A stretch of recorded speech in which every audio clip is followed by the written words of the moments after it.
Welcome to the LSU Sports Insider, brought to you by the journalists at The Advocate, NOLA.com, the Times-Picayune. Perryn Keys here, joined today by Scott Rabalais, who's been watching a lot of basketball, and by Reed Darcey, who's been watching a lot of basketball. Gentlemen, how y'all doing? I'm doing great. It's a big week on the LSU sports scene. Yeah, it is a big week. Basketball's been very good. You know, it's been very fun. It's been very interesting. I think. So it's more entertaining on both sides, I would say. Rab, what's going on this week? Well, number one's coming to town. It's the big showdown. Everybody's been waiting for LSU and South Carolina in women's basketball. The last time LSU lost a home game was to South Carolina. Of course, people remember the Super Bowl showdown that didn't go LSU's way last year. That's right. In Columbia, but it was a big game. It was a packed game in Columbia. And I expect it's going to be a similar thing on Saturday. ESPN Game Day is coming. Kim Mulkey says the first time she's had an ESPN Game Day come for a game of hers. So it's going to be quite a scene. It's a game of significance and star power, I would say, on Thursday night in the PMAC. LSU number 10 LSU versus number 1 undefeated South Carolina. Before we get to that, we will get to that in addition to the LSU men and maybe some LSU gymnastics and a little bit of court storming controversy as well. But before we do, we will do a bit of business as we always do. If you're watching this, if you're tuning in, you know that the Advocate's always been the number 1 destination for LSU sports. So please, too, subscribe to The Advocate. Go to theadvocate.com/subscribe. Please subscribe to our LSU newsletter. To do that, you go to theadvocate.com/LSU newsletter. It's a daily newsletter, but Rab handles that 3 times a week. We are here every Monday and Thursday on all our social channels, specifically our YouTube channel, LSU Tigers on NOLA.com on YouTube. If you catch us, you can catch us live there. If you don't catch us live there, you can catch us after the fact. We are also on Apple Podcasts, Spotify, and wherever other finer podcasts are found. And of course, we are brought to you every Monday and Thursday by Champion Wealth Strategies. Champion Wealth Strategies is a national financial services firm specializing in the capital markets, securities, insurance, 401ks, and college and retirement planning. Our broker-dealer is LPL Financial Member FINRA, SIPC. As you know, investments are not FDIC insured, may lose value, and have no bank guarantee. Contact Champion Wealth Strategies and plan like a champion today. So, gentlemen, Reed, I'll put this to you first. LSU had something of a surprising loss at Auburn. You were obviously there to see that. They rebound, struggle a little bit getting out of the gate, but they do rebound, have a fairly dominant second half against Alabama. They dominate, of course, against Arkansas on Sunday, and so that's where that leaves us. Anything, your thoughts just sort of on what you've seen the past 2 weeks? I think what jumps out to me the most is after that Auburn loss, just how they've played defensively. Throughout the whole season, Kim Mulkey has sort of been harping on, we need to get better on defense. We need to get better on defense. We need to get better on defense. It's where she makes her bones as a head coach. It's on the defensive end of the floor. It's where she wants her teams to find their identity and really play their best basketball. And to this point in the season, they haven't really met her standards. They haven't, allowed their opponents to score the points that they want them to score. So it's sort of, I've sort of been watching it throughout the season. Auburn loss wasn't great, but I wanted to see how they respond from that Auburn loss. And if you look through Alabama and Arkansas, they've played 6 straight quarters of, I think, their best defense of the season. And if you look at those 2 games, two games where they let their opponent, Alabama and Arkansas, shoot less than 30% from the floor. So you really needed to see that from Auburn. You really need to see that progress, especially going into South Carolina. Maybe something is working. Maybe they figured something out. I don't know, but I think it's coming at a right time, the defensive improvement. Any other developments you see, Rab, that you thought really stood out, particularly in the games against Alabama and Arkansas? Well, I think, they just every game they seem to play a little more as a team, and we got to remember this.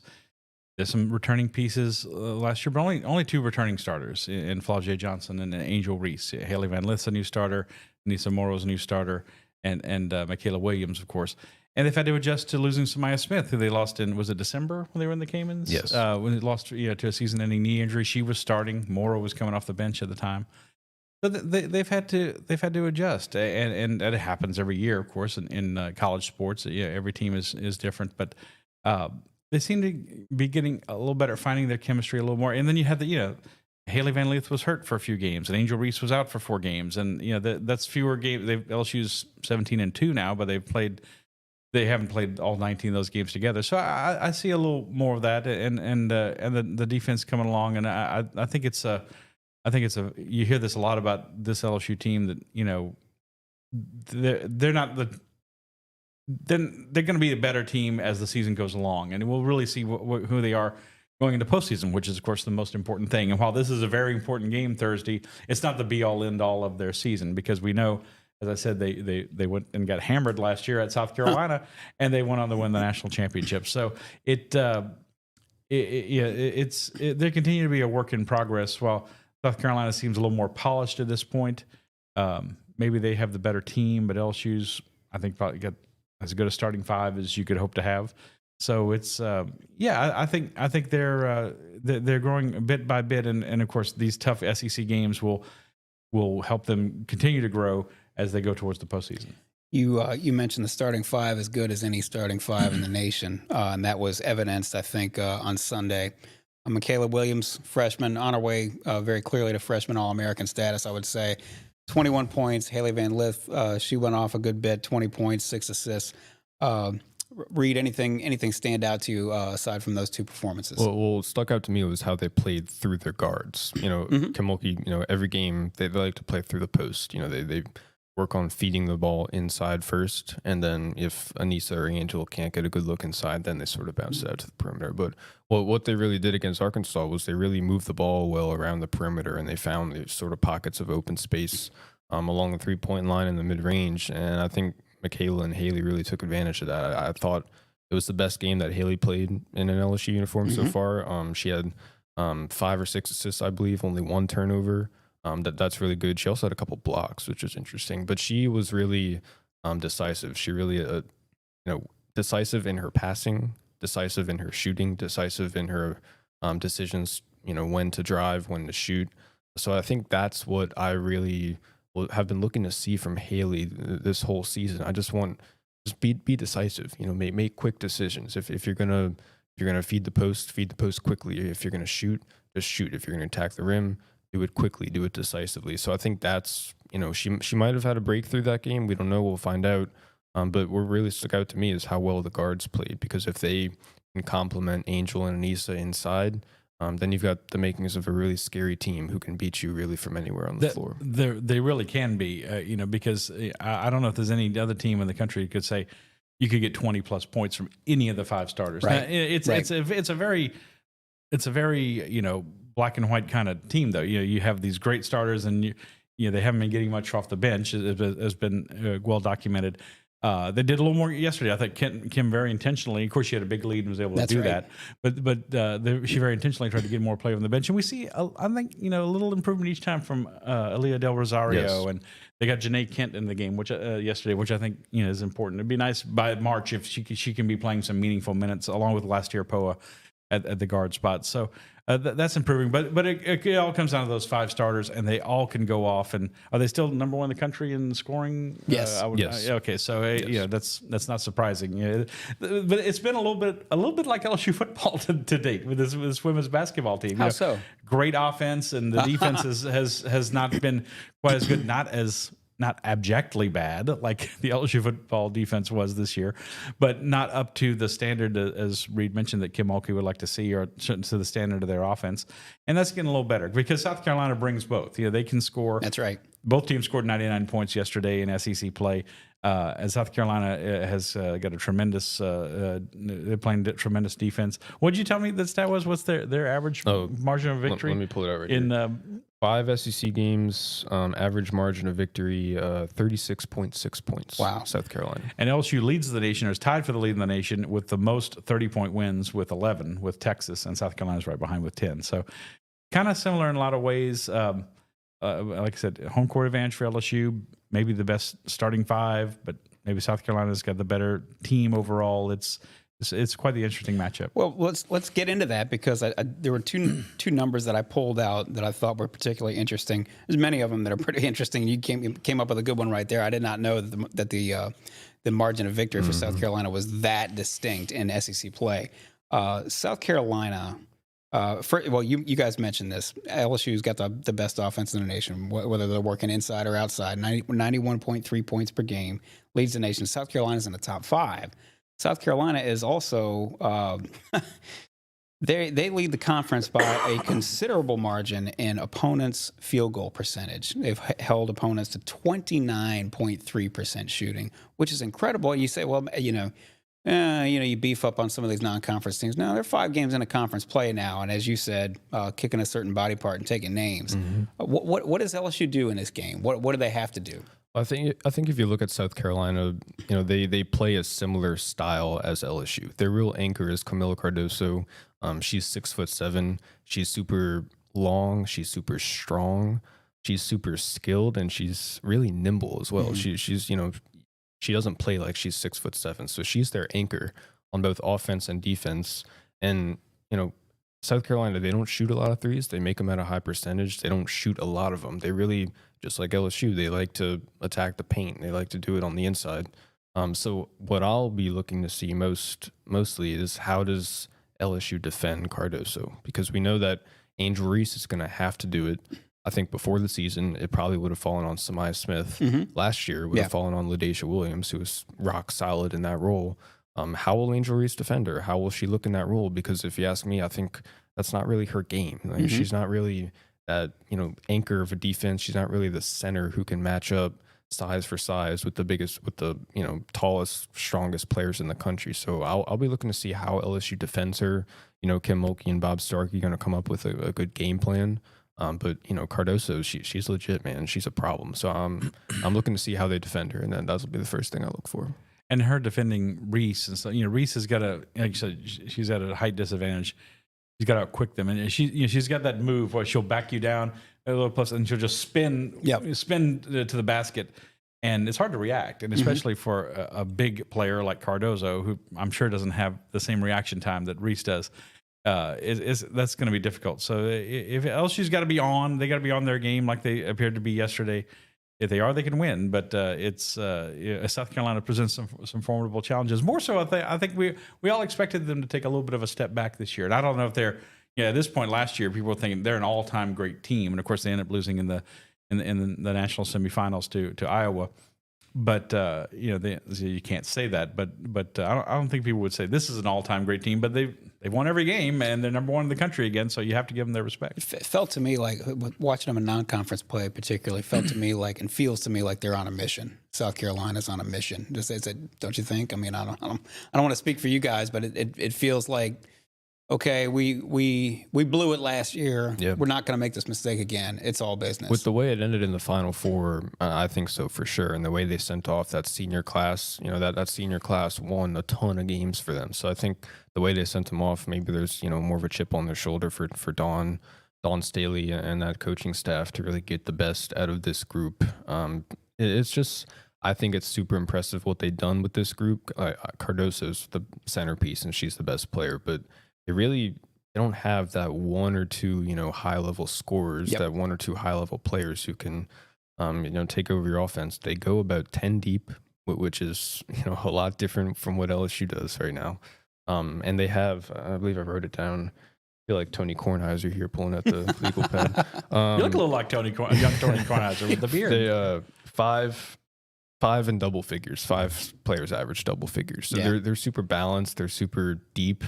And that they're just a lot more cohesive, I think, than LSU is right now. They play a lot more together. They understand, how each other fits in their roles. I think Dawn Staley has done, an awesome coaching job with this team. So, they're legit and they're head and shoulders the best team in the country. LSU had 5 players in double figures Sunday against Arkansas, but again, that was Arkansas. That was not South Carolina. So. Is it safe to say, I think you guys, LSU is going to come in as the underdog, even at home in this game? And we'll just put it to you. Let's get down to brass tacks. Rab, what do you expect to see on Thursday night? First of all, a raucous atmosphere. It should be packed. All the students will come out. I wish this game was on Sunday instead, like it was last year. Yes, feels like a missed opportunity. We could have a whole segment on what ESPN has been doing to LSU lately with scheduling with the Texas A&M game at 11 a.m. in football, and their big gymnastics meet. Their biggest gymnastics meet is at 5:00. That's right. Against Alabama Yeah. In February, and they're not happy about that. But it's I think LSU's going to have to. They're going to have to be hitting. I was remarking yesterday. They got off to an 18-0 lead on South Carolina. Like, maybe we need to save a little of that for South Carolina because they need to be hitting. Van Lith, who struggled offensively at Auburn and struggled a little less at Alabama, but She got clicking though. But she was hitting yesterday, and Mikaylah Williams got a tremendous jump shot. Excuse me, and the best I've seen since Simone Augustus, who was at the game yesterday, by the way. And they got to be hitting. They got to stay out of foul trouble.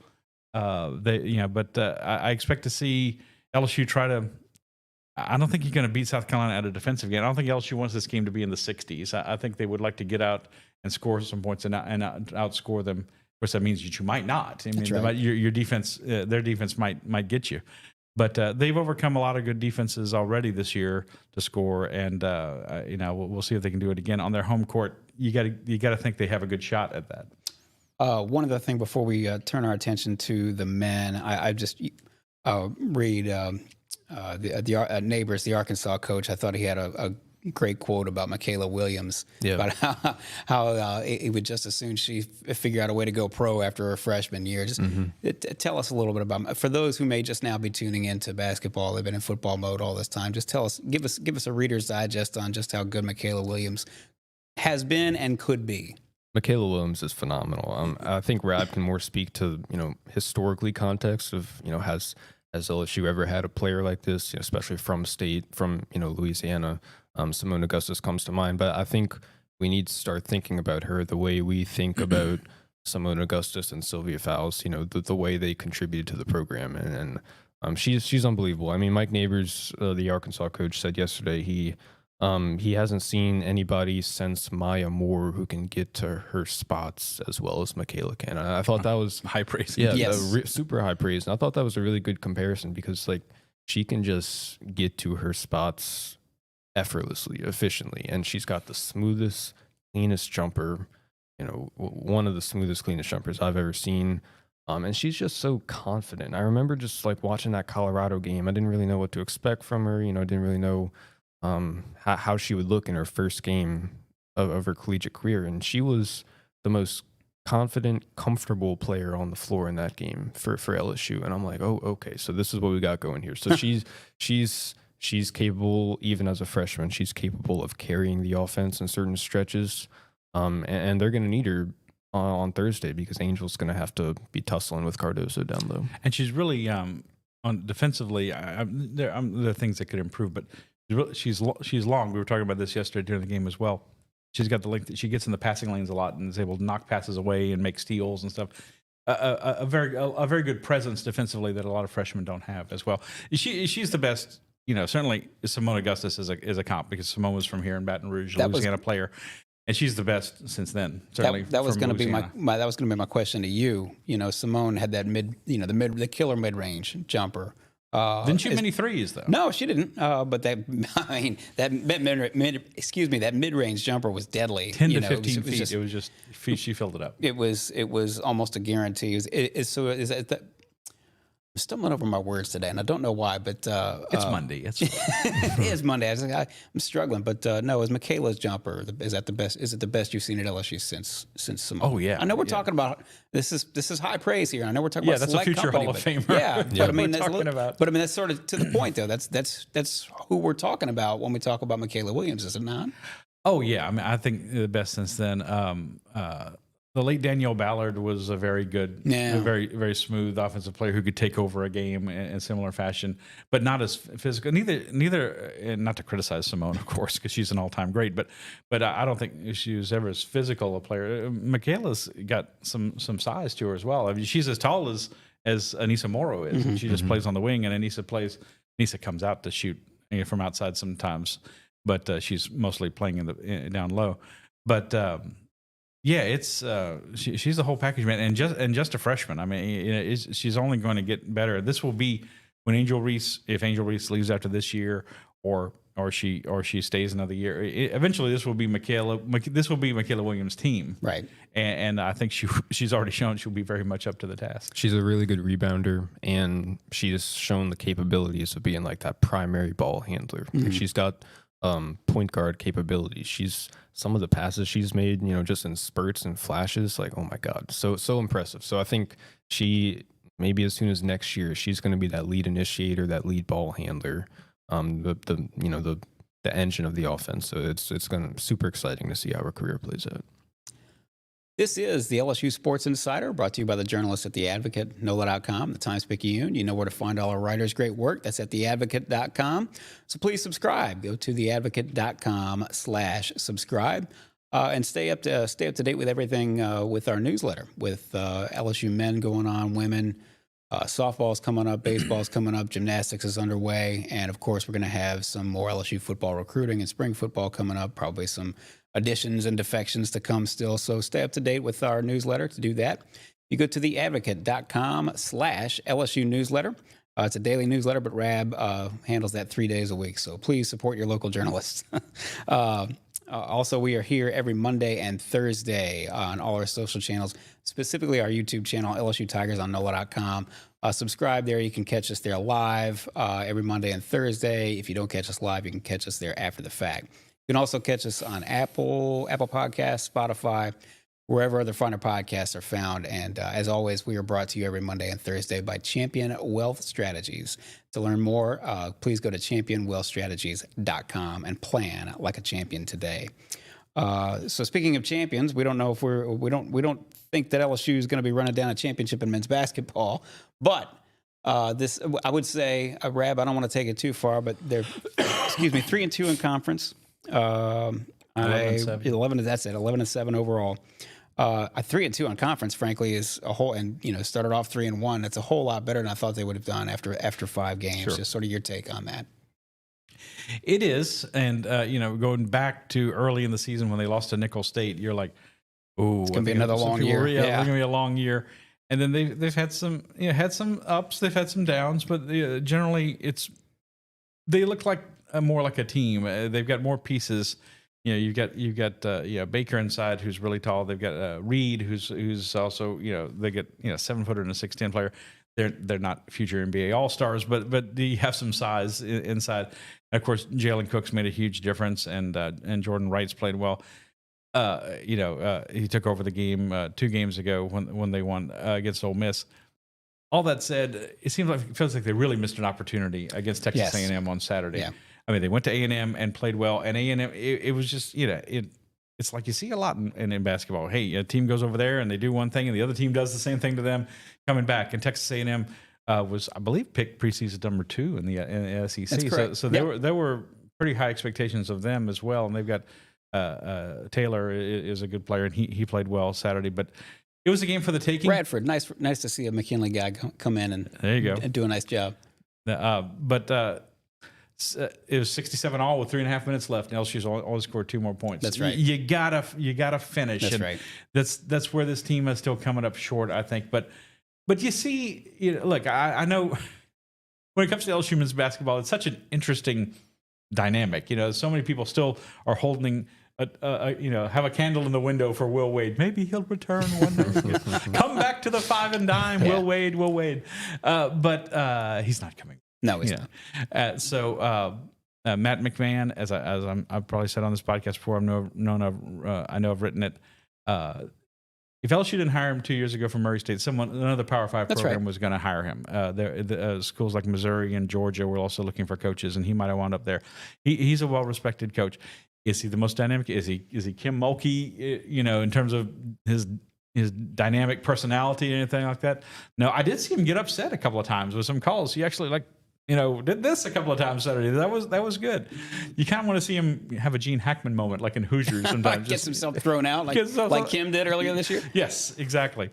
But you got to be true to yourself at the same time. But it's taken some time. Like they were under a big cloud. We know all the things. With the whether you think it's fair or not, and the rules changed right after. Some of the things Will Wade did might not have been illegal. Very shortly thereafter. But anyway, it all happened. and he's gone now, and Matt McMahon's here, and he deserves a chance. He's going to get that time from the LSU administration, and they are making, I think, some baby steps towards more respectability and competitiveness. Well, I don't think there's any question. I mean, you've already surpassed your number of SEC wins. Yeah. You know, 5 games in, really even 4 games in. I will say, and yes, you're right. It was a missed opportunity. They had every chance to beat Texas A&M and sweep them. But I would say that if somebody had told you beforehand, first of all, they're going to start off 3-1 in conference. Second of all, they would go 1-1 against Texas A&M. Somebody had told you that on November 1st. You're going to take that, right? Yeah, for sure. Yeah. It just now looks like a little bit disappointing. Sure. 4-1. We'd be sitting here talking about them being 4-1 in conference. Be like, wow. I mean, it'd be really. They could start to generate some heat around town, too, really big news, which they've certainly not gotten. But you know, that's the team they are. The sustaining success is going to be difficult. It's not. You don't see this team reeling off 8 or 9 wins in a row. They're not going to contend. As a matter of fact, they've got Georgia coming up, and who do they play after that? They play Alabama. And so that's listen, Reed. This is the perfect time to bring you in because you saw LSU at Auburn. I mean, they're outgunned. But I thought it was interesting that they certainly didn't look like they quit at any point. I mean, they brought the fight there. They just simply outmanned. They fell down 28, I believe, in the second half. I look down. I look up 5 minutes later. I'm like, oh wait, they're down 9. You know, so they erased that lead. They hit a few threes. You know, they fought back. You know, I think that was a really good sign if you're an LSU fan, if you're looking to see how they responded in that type of situation. Auburn has one of the best home environments in the country. They have one of the best teams in the country. Right. And LSU fell into a big hole, and they fought back. You know, they didn't quit. They didn't give up. You know, I think that's a positive sign for Matt McMahon. And look, last year was rough, but you have to think about, you know, the time that he had to bring in guys on this team, recruiting totally depleted. The whole entire roster was depleted. He was late to the game. He couldn't really, you know, get in that early window of the transfer portal. So it was really just a piecemeal team that they kind of put together on the fly.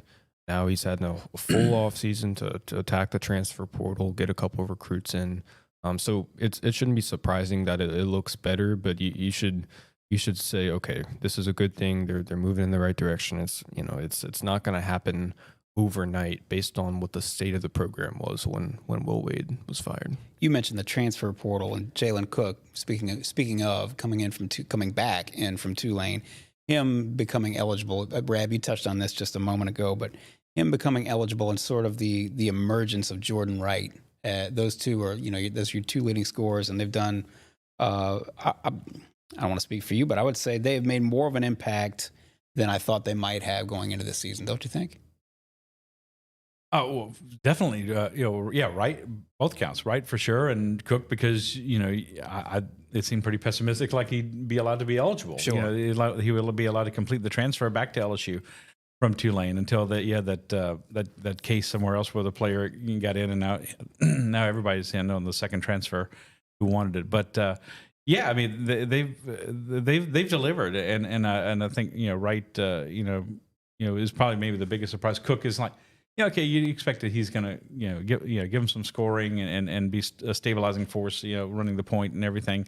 So I think he's played like you thought he would. Wright is kind of like, oh, look what this guy did. So you got to find that sometimes. Especially when you're in LSU's position, you got to find that player. Somebody's got to come through and be that surprise that maybe you weren't expecting. So I think you just want to see them be competitive, and to add to what Reed said earlier. They have some fight. They haven't just packed it in where there were times last year that long losing streak in SEC play, things got really discouraging, and they haven't had that yet. So you need to see them break through and win another game. I guess the win at A&M was one of these, but you'd like to see them break through and win another game. Beating Alabama or something like that. That's like, oh, that was totally unexpected. I don't know if we're going to see that. I don't know if that, that may be a bridge too far. LSU's next. Let's see, next 2 opponents. Georgia, LSU is 91 NET rating. Georgia is 81. Now that's going to be on the road, so they'll probably be. My guess would be a slight underdog, and then they got to go to Alabama. I just don't know. I think that's a bridge too far. That's been a graveyard for LSU basketball, no matter good or bad teams. Yes, that's right. One thing I did want to bring up, you mentioned that LSU does have some size, but Texas A&M beat them pretty good on the offensive glass. LSU is 10th in the conference in rebounding at 36.8, 9th in the conference in rebounding margin. Is there anything they can do at this point really to, just do a little bit better on the boards? I mean, you can always send more people to the glass, and but I mean, obviously they're trying. I mean, Baker is a 7-footer, but he's not real physical, right? And so that's a problem. He is who he is, and he can pull out and hit a three. And he attempted a three. I think he missed his only 3-point shot the other night, but he's usually good for one a game. But as far as get out there and pounding you and dominating you, and being Shaquille O'Neal, no, he's not gonna be that. But I mean, I think they kind of are who they are at this point. They, it's like, there's improvement in a lot of areas, but there's still going to be some deficiency. And I think that's one of those that's going to be difficult to overcome. Right. Reed, anything that you would, anything that you would try differently, or are they just as Rav says, they sort of are who they are? Yeah, they're who they are. And a note on the rebounding, they're a tad undersized. Baker's not that tall, physical centerpiece. Not the bruiser. Yeah. He's Jabari Smith. Remember Jabari Smith on that team in 2000? Yeah, he's not that. He's skilled. He's got good footwork, but he's not a bruiser. And then Derek found next to him. He's sort of long and skinny. That's not really his game either. So again, like Rab said, there are going to be deficiencies. But you really measure the success of this team by how competitive they are, how they fight back, and how they stay with some of the top teams in the conference. And so that's what you should look for the rest of the season. So to wrap up all this little basketball discussion, probably something we should have gotten to before now. Tulane had a nice little victory on Sunday, beating Memphis, upsetting Memphis. It was their first victory over a top 25 team in 24 seasons, in 25 calendar years. And the fans stormed the court. And up in Columbus, Ohio. They had 18,000 for the game. Sure, yeah. For the proof that the women's game is taking off in ways that, maybe we never thought even possible. But in Columbus, Ohio, the Buckeyes were playing Iowa. They were behind, staged an impressive rally, won in overtime, and the fans stormed the court. Sparked off a little mini controversy because you look like zooming in on the security footage or something like that. Look at Zapruder film zooming in closely on Caitlin Clark's run-in with a fan. The fan storms the court. Caitlin Clark collides with her, does a little pirouette and hits the floor. It does bring up a question of, what do you do about storming? I know this has been sort of one of your cause celebs, Rab, about fans storming the field at Tiger Stadium and other football stadiums, fans storming the floor on the court in basketball, and I don't think we're going to see fans storming the floor at a gym meet, but you never know, I suppose. But no, I mean, it begs the question: what do you do? I mean, this is. To me, that is the question, because I think part of the fun about college sports is the level of passion that's involved. You don't see, first of all, security is a little tighter, but you don't see fans storming. If Buffalo had won and beaten Kansas City, you would not have seen, for all the heartache those fans have had, you would not have seen them storming the field, I don't think, in Buffalo, in Orchard Park. But this is something that happens at college, and I understand that there's a danger. There's a danger to the fans, to the players, and other security and staff and what have you. But what do you do? Well, first of all, let's start with the Tulane game. Yep. They made an attempt at the end of the game. Memphis missed a couple of shots at the end, and Tulane pulled out the win. And there were some security people who came out, and I was watching this, and of course they start to come on the court. And Devlin Fieldhouse is a really small. Yes. You're right. They're right on the court. Yes. There. And it's a fun atmosphere. Oh, it is. When that place is jumping. It is. Yeah. And it was yesterday for sure, and a great win for Tulane, as you said. And so some security people came out and started bringing like a rope, and one of those people fell as they were coming out of the court. Well, that person could have gotten trampled by people coming out of the stands. And of course, the thing with Caitlin Clark, it was a female fan, a student who came out. Caitlin Clark's trying to leave the court. She's near the end line, and this person just is running out there with their. It's amazing to people. The moment you're trying to capture, you're missing it because you're out there with your phone doing this, And so she's got her phone, and it just slams right into Caitlin Clark. And fortunately, she said it only knocked the wind out of her, but it could have been a knee or an ankle or a broken collarbone or something like that. So the presumptive National Player of the Year could have been out for the season. But I'm going to put you on the spot, too. Did she sell it a little bit? Clark? Yeah. Well, I never thought of that. I mean, I think there's certainly some conspiracy theorists going around. I don't think so. You've ever the wind knocked out of you? By somebody? Absolutely. You're yes. like you're out of it. It takes you a minute to get back on your feet. So no, I don't think so. I'm sure people are going to say that. Like Angel Reese, Caitlin has her worshipers and her detractors, and I can see how people would say that. But what can be done? It's tough. If people are, it's like they say about a lot of things. If people are determined to do something, it's really hard to keep them out. And they're trying. Other than to borrow a line from one of my favorite shows, Frasier, out there with electrified fence and German police dogs. I don't know what you're going to do exactly. And especially in basketball because they're so close to the court. But it brings up a question. We could see if LSU beats South Carolina Thursday, it wouldn't shock me to see the students storm the court here and go out there and try to give Dawn Staley the business or something like that before she can get off the court or get in her face or something like that.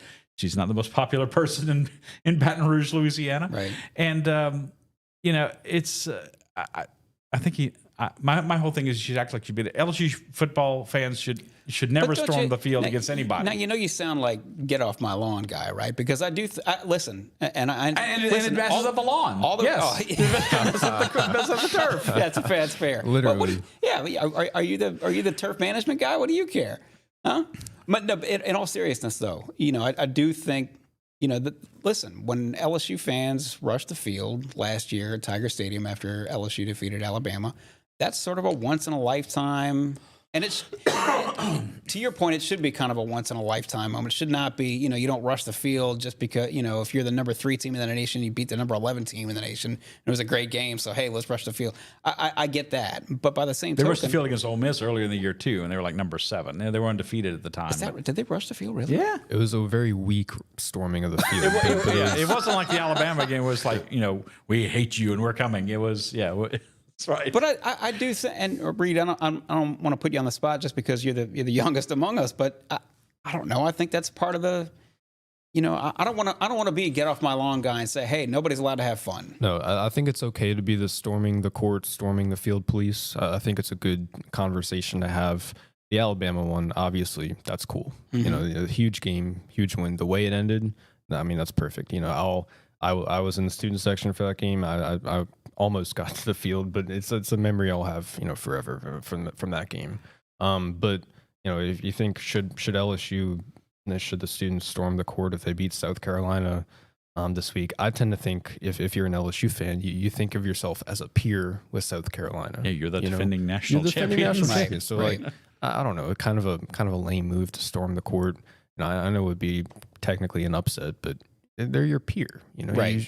For beating your peer, you shouldn't act like little brother or little sister. And the same with LSU football, which has won 3 national titles in the last 20 years. But do you fault anybody for what am I trying to say? Do you blame anybody for wanting to storm the field after LSU beats Alabama? And what you personally have said, that was the greatest game you ever saw in Tiger Stadium, was it not? That's true, and I'm glad I wasn't down there. No, it's one of the thornier issues in sports. And the SEC, the SEC has talked about instituting fines, to the schools. Well, they have had fines. They've increased the fines. Oh, that's that's right. They increased the fines, and of course, does that mean anything to the electrical engineering student who's going over the fence? No, it doesn't mean anything. And it's pocket change for the athletics department. I hate to say that, but yeah. And look, it is, and like I'm kind of torn about this thing, and it's one of my things. I can see both sides of the issue, and sometimes I'm like, I wish I was more one-sided on this.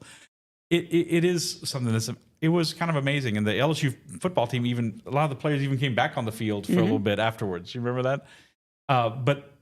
But it is also more dangerous than people want to admit. Yes. Caitlin Clark could have been lost for the season yesterday. That security guard at Tulane could have gotten trampled and could have gotten their leg broken. As we said before we got on the air, Leah Van, one of our former writers and a TV guy from Channel 2, were down near the locker room at the Alabama game last year, and there was a security guard starting to start pepper spraying everybody, including them. Yeah. That could have been could have been kind of bad, and people going over the fence. It's also dangerous. What happens too? People we've seen people getting trapped and right. people pushing down and stands collapsing. I mean, it's a dangerous situation, and they don't put up with this in English soccer. I can tell you that. Well, not anymore, because there was, and I'm going to get, you may remember this better than I can, Rab, but it was a tragic incident back in the 80s when a whole bunch of people got trampled over there at one of the soccer stadiums in England. Yes. I can't remember any of the details now, and I should, but just put a little finer point on this. I will say that somebody would be public enemy number one, a la Steve Bartman in this town, if, let's say, this were to have happened last year.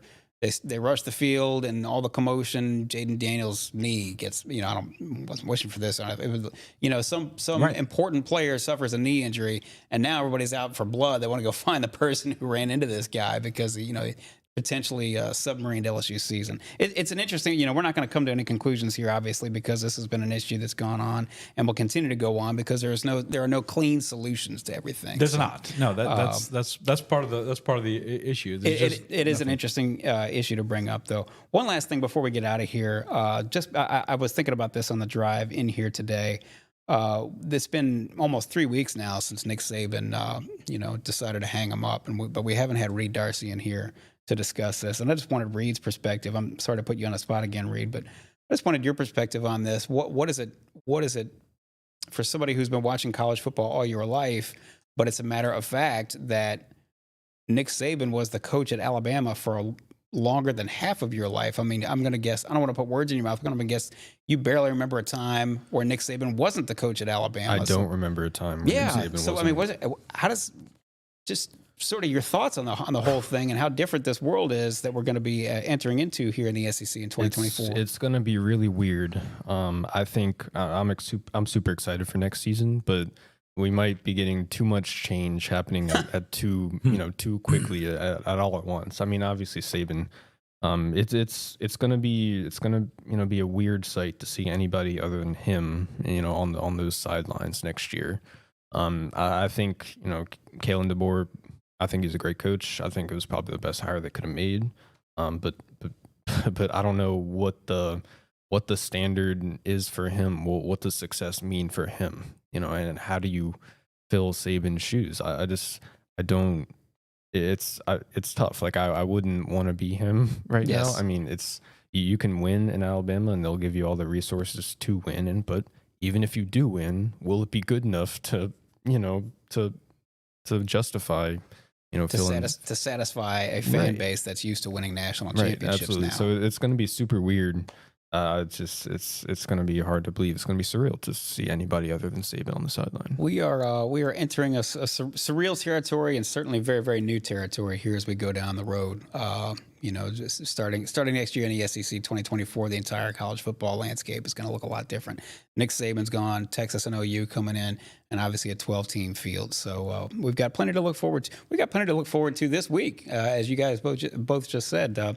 LSU men obviously have 2 games both on the road, and the LSU women have South Carolina, the big Dukeroo, number 10 versus number 1 on Thursday in the PMAC. We will be here to document it all. Until then, we will be here. Well, until then and after then and before then and all that jazz, we will be here always to cover LSU like no one else can. We are here every Monday and Thursday on all our social channels, specifically the YouTube channel, LSU Tigers on NOLA.com. We're also on Apple Podcasts, Spotify, wherever other finer podcasts are found. Please subscribe to The Advocate, as we say. Support your local journalist. To do that, you go to theadvocate.com/subscribe. And get a hold of our LSU newsletter, too, to stay up to date with everything. All kinds of stuff coming in, and this is the best way to get everything to your phone, to your inbox, to your desktop. To do that, you go to theadvocate.com/LSU newsletter. And as always, we are brought to you by Champion Wealth Strategies. To learn more, go to Champion Wealth Strategies. Plan like a champion today. Gentlemen, it's been a pleasure. For Reed Darcey, for Scott Rabalais, I'm Perryn Keys. This has been the LSU Sports Insider.